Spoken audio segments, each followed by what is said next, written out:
From the land of Grant University in Urbana-Champaign, Illinois, this is the Closing Market Report. It is the 11th day of March 2025. I'm Todd Gleason. Coming up, we'll talk about the commodity markets with Naomi Blohm. She's at TotalFarmMarketing.com. We'll hear from Neil Dahlstrom. He's the author of Tractor Wars. That documentary, based on the book, that is, will air tonight on our companion station, WILL TV Channel 12 at 7 p.m. And we'll hear, too, from John Reid. He's the director at the Center for Digital Agriculture here on campus and spoke at last week's All-Day Ag Outlook about autonomous agriculture and his expectations for the farm in the Midwest. And we'll do all of that on this Tuesday edition of the Closing Market Report from Illinois Public Media. It is public radio for the farming world. Online, on demand at willag.org. Todd Gleason services are made available to WILL by University of Illinois Extension. May corn at $4.70 and a quarter, a penny and 3/4 lower. December at $4.54 and a half, down a half cent. May beans today at $10.11 and a quarter, down 2 3/4. And new crop November at $10.15 and a half, down 2 1/4. Wheat futures July soft red down 5 1/2 cents. Naomi Blohm from TotalFarmMarketing.com now joins us to take a look at the marketplace on this USDA report day. Naomi, first I want to go through a couple of paragraphs that USDA included in the World Ag Supply Demand Estimates report this morning about tariffs. It says that the WASDE report only considers trade policies that are in effect at the time of publication. That's long running. We know that's the case. So here's how they're dealing with what's in place and not in place at the moment. They say U.S. tariffs on Canada and Mexico have been suspended until April the 2nd for all products covered under USMCA, which included most of the ag products. Reciprocal tariffs are also scheduled to begin on April 2nd. However, until those go into effect, WASDE does not incorporate them into its forecast. Despite U.S. tariffs being suspended, Canada's retaliatory tariffs remain in place. These are accounted for, says the agency in today's WASDE, and U.S. tariffs on China and China's retaliatory tariffs on the U.S. are assumed to remain in place. So those numbers are all calculated into what USDA put out this morning. There weren't that many changes. Can you talk to me a little bit about what took place? Right. So looking at corn on today's USDA report, there were absolutely no changes from the March report back to the February report, back to the January report. So as we all remember, the January report is what was so game changer friendly. But now since that report, the USDA has made no production or ending stocks changes or demand changes on the February or today's report. So we're still sitting with an old crop situation that is really friendly for corn and really supportive, but we're always kind of on this anxious cusp of what will potential trade or tariff wars do for the future, along with the corn market knowing that we're going to see an increase of acres most likely down the road. Now, on the soybean report today, they made just a minor tweak. They lowered the demand for seed, but they increased the demand for residual use. And the net result, though, was no change to ending stocks for soybeans. So no big news there on the domestic front. And then on the wheat market, what they did do was reduce export demand. And so that made the carryout number just a little bit larger. But, today's report largely priced in. Usually the March report doesn't have a lot of big expectations. Traders, I think, were curious to see if the USDA was going to make any adjustments to Brazil and Argentina corn and soybean production numbers, and they did not.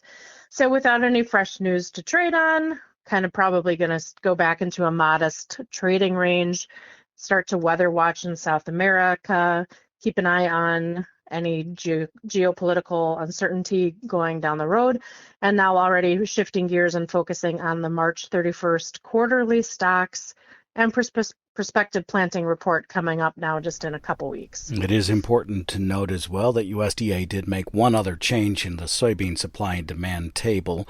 That was to drop the season's average cash price, which will include sales that come from the time that this was released today until we get to the end of the month of August.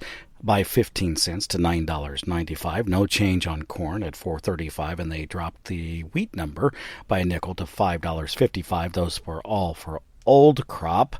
Did they make any changes in the global stocks that you made note of, for instance, in wheat? Yes, so they did increase the global wheat ending stocks up to 260.08 million metric tons. That was up from 257.56 last month. So there was a production increase. That was where the ending stocks got a little bit larger. So they increased production for Russia slightly, and they increased production in Ukraine slightly.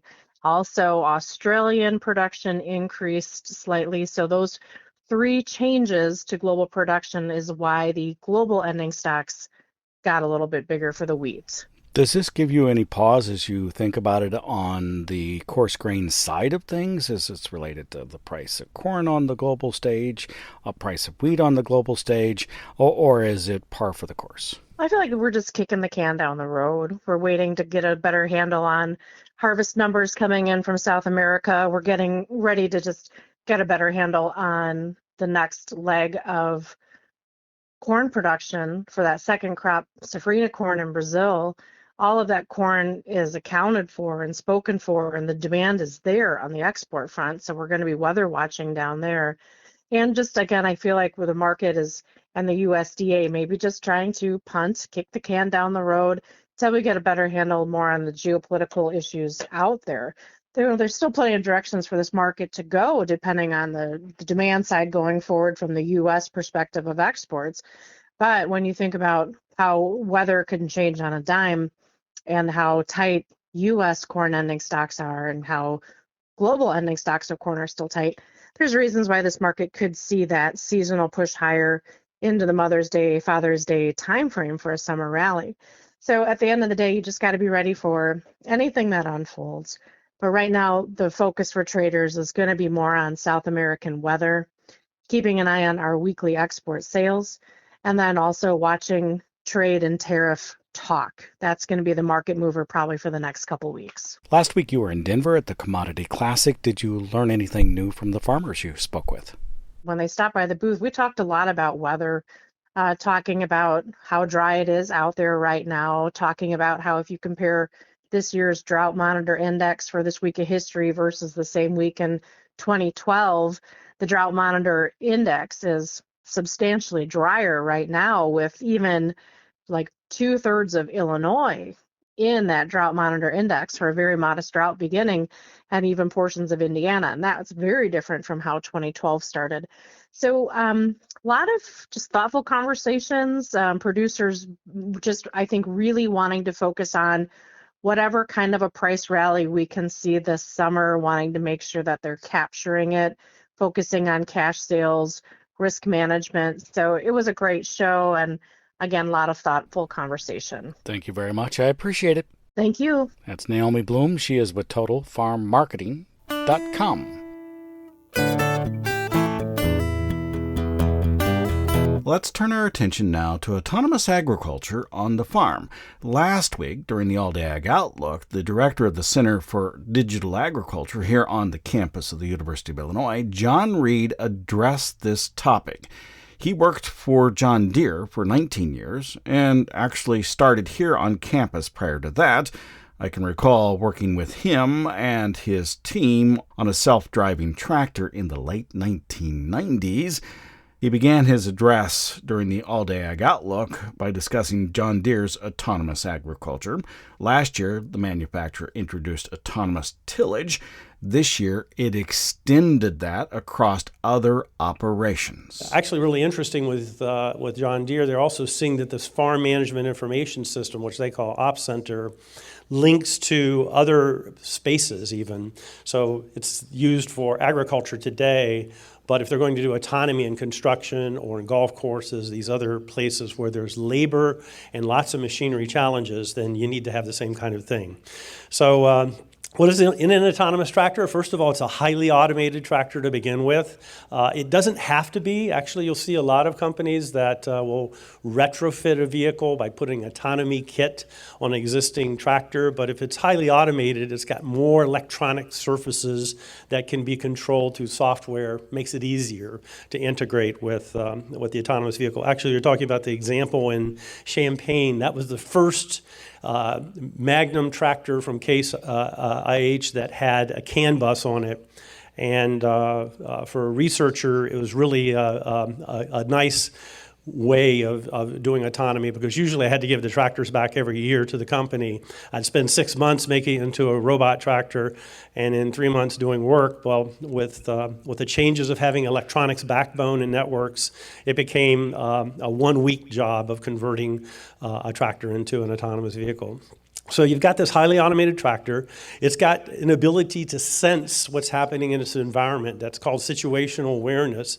Most commonly, we think about GPS telling where the vehicle is and how you could use that to plant straight or to do operations more efficiently.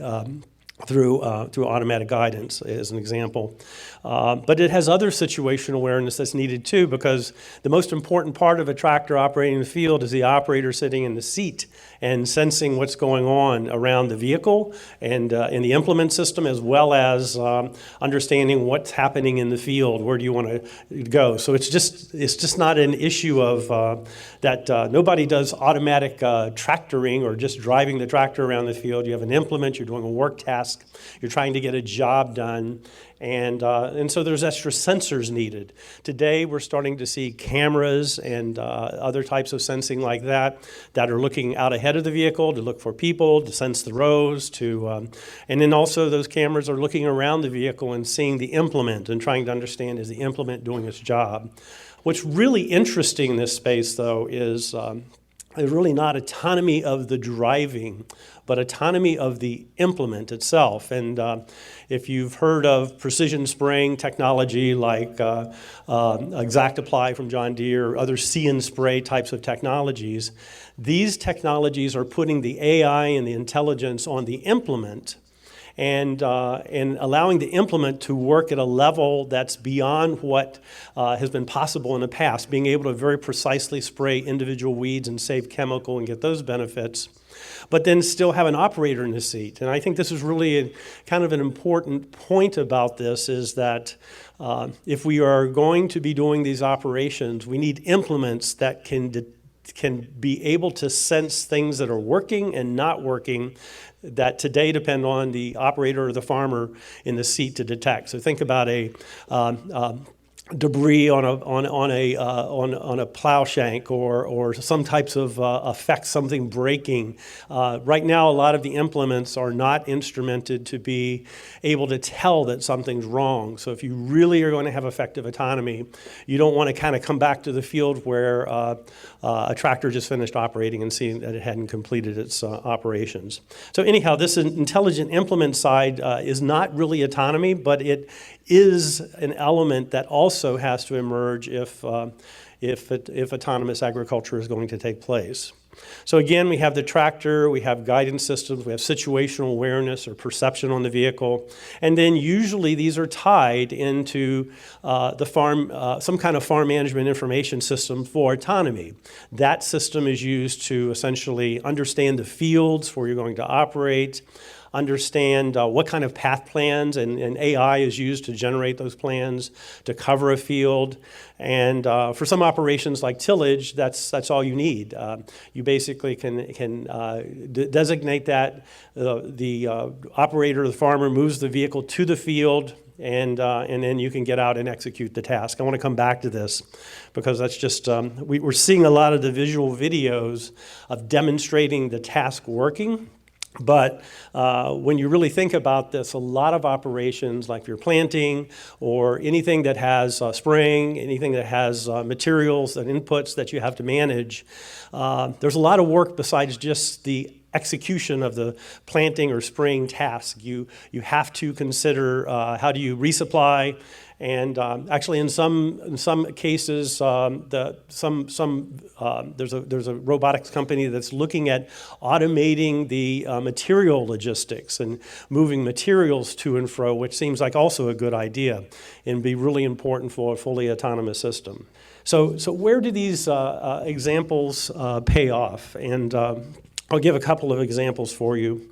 It tends to be for many of the applications where there's a lot of already labor involved, and autonomy is a way of getting better performance output out of labor that could be low skilled, and displace some of that.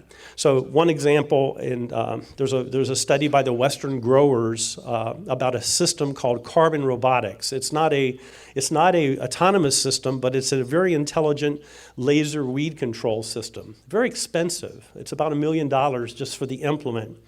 But in those operations where you have 3 crews of 25 people weeding in the field, this kind of system has a payback and can provide value in that particular scenario. So again, that's one scenario. So what's coming with these technologies is that, as I said, I think it's a long journey. We're seeing a lot of the initial things, like we asked in the guidance questions. There are a few early adopters that are trying these technologies. And I think we're going to see, moving through the hype as industry gets more experience, we're going to see more and more examples of this. It is not going to be for everyone. In fact, I would say if you are interested in autonomy, the journey is still start with automation and get the value of the productivity of automatic guidance and some of these other type of things.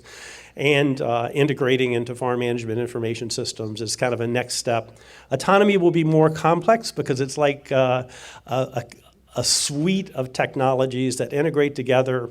And yes, the technology readiness is there. We're still working on the viability and understanding the business model, and there is some customer value on certain types of applications in terms of, especially around labor productivity and performance. John Reid is the director at the Center for Digital Agriculture on the Urbana-Champaign campus at the University of Illinois. That was a portion of an address he made to last week's all-day Ag Outlook at the Beef House in Covington, Indiana. If you'd like to hear all of it or more from the All Day Ag Outlook, you can find those presentations on our website. They're audio only at willag.org. Look for the article name that includes the All Day Ag Outlook 2025. Now, also last week, Neil Dahlstrom joined us. He's the author of the book Tractor Wars. The documentary based on that book will air tonight on our companion station, WILL Channel 12, at 7 p.m. Be sure to tune in then. Neil was on hand last week for a book signing and talked just a little bit about the documentary and the book. If you don't want to hear the story, close your ears. Just plug your ears, right? Because I don't want to give it away. But basically, the bookends are 1908. This young, up-and-coming car manufacturer named Henry Ford, who no one's ever heard of, sends a photo and a paragraph to a publication called the Farm Implement News and says, I'm building a farm tractor, and it's going to be out really soon. And so you imagine people, opening up the Farm Implement News and reading it and going, yeah, okay, I think I've heard of this word tractor before. I don't know who this Henry Ford dude is, but okay, big deal. Well, a month later, Henry Ford rolls something else out called the Model T, and all of a sudden, a lot of people have heard of Henry Ford. But he's a farm kid. And that's kind of the beginning of this journey. The farm tractor industries, couple hundred machines from maybe 6 or 7 manufacturers at that period in time. So that's kind of the starting point. The next important piece happens in 1909. Cyrus McCormick Jr., the CEO of International Harvester, and William Butterworth, the CEO of John Deere, have a meeting. Cyrus McCormick says, I heard that you're going to get into the harvesting business. And if you do that, we're going to go into the plow business. And William Butterworth says, no, we're not doing that. We'd never do that, but I heard that you're getting into the plow business, and if you do that, we're going to go into the harvesting business. Of course, they're both doing this already behind the scenes, right? So that kind of sets this up. International Harvester is 10 times the size of John Deere at the time. They're a $100 million a year company, and this kind of triggers a lot of this, what they're trying to build what they call a full line. So that's 1909. Fast forward a little bit. The farm tractor, not really widely adopted. We're talking about these big, what they call prairie tractors. They're 60, 70 horsepower machines. They're in Canada, they're out west. In 1913, this company comes along called the Bull Tractor Company, and they do something amazing. They go, oh, the average farm size in the United States is 40 to 50 acres. Why don't we build a tractor that's suitable for the average size farmer? This is what an editor called the gorgeous nightmare period, which is everything just went chaotic. Now every entrepreneur, every technology person, every ag implement manufacturer decides they're getting into the tractor business. The Bull sells a whopping 3,000 tractors in 1913. 5 years later, they're bankrupt because it turns out building a tractor is really, really hard. Where's Henry Ford? Still trying to design a farm tractor because it turns out that building a farm tractor is really, really hard. Takes him all the way until 1918. John Deere starts R&D in 1912. They introduced their first farm tractor in 1918, and that's where this started with me. People would say, what took John Deere so long to get into the tractor business? And I would say, well, 1918 feels really early to me, and they were before the people who were after them, but they were after the people who were before them. That meant Neil doesn't know the answer, so he's going to try to confuse you. That's what really started the research. So John Deere gets into the business. International Harvester is the big player. By 1925, there's 160 tractor manufacturers in the United States. They're building 200,000 tractors a year. Henry Ford has 75% market share. He introduces the Fordson in 1918. He's got 75% market share. The industry is evolving. We had things happen like a world war, a global pandemic, all of these things, all this context, which is really important, an ag recession, price wars in the early 1920s. So there's a lot going on in this period. Henry Ford starts hemorrhaging market share in the automobile business and has to make a decision. So he goes from 75% market share in 1925 to almost nothing in 1928 because he withdraws from the tractor industry and we start over. International Harvester's at the top again, Deere's number 2. They're selling about 75 to 80% and everyone else is trying to figure it out. That's the entire book in about 5 minutes. Hopefully we did okay there, you followed me. So that led to this great call I got about a year and a half ago from Iowa PBS. One of their producers says, well, I got your book for Christmas. Have you ever thought about doing a documentary? And I said, no, because I don't know how to do documentaries. But that kind of led down this road of producing this documentary with PBS that came out last year. And as of, I think, a day ago, 2 days ago, it's being released nationally. So hopefully everyone's going to get to see this documentary, and I'm really excited about it. If you'd like to watch the Tractor Wars documentary based on Neil Dahlstrom's book, you're in luck. It airs tonight at 7 p.m. on our companion station, WILL-TV, Channel 12. Up next, Don Day of Day Weather in Cheyenne, Wyoming, is here to take a look at the weather forecast. Very mild spring-like conditions have been noted here over the last week over many areas of the U.S., and it will stay that way till the end of the week and the weekend when things change. We're going to see a strong storm hit the California coast early this week and then spread out into the northern plains by Friday and Saturday. We're going to see a significant snow event for parts of Minnesota, the eastern side of North Dakota, South Dakota, and parts of northeast Nebraska. That area will see winter storm conditions. Very strong winds will develop across the southern plains, and then we're going to see severe weather across the Mississippi Valley areas and parts of the southeastern United States, and maybe getting into the eastern Corn Belt as strong thunderstorms will develop along that cold front. Now, colder air behind that system will spread in this weekend and early next week, putting an end to the warmer temperatures, much colder temperatures in many areas of the Corn Belt by the weekend. Temperatures will then rebound early next week, only to see another system arrive late next week. So the up and down, pendulum swinging type patterns that you get this time of year look to be on tap as we go into the middle part of March. Thank you much, Don. Don Day is with Day Weather in Cheyenne, Wyoming. You've been listening to the Closing Market Report from Illinois Public Media. It is public radio for the farming world, online at willag.org, WILLAG.org. Have a good afternoon. I'm Extension's Todd Gleason.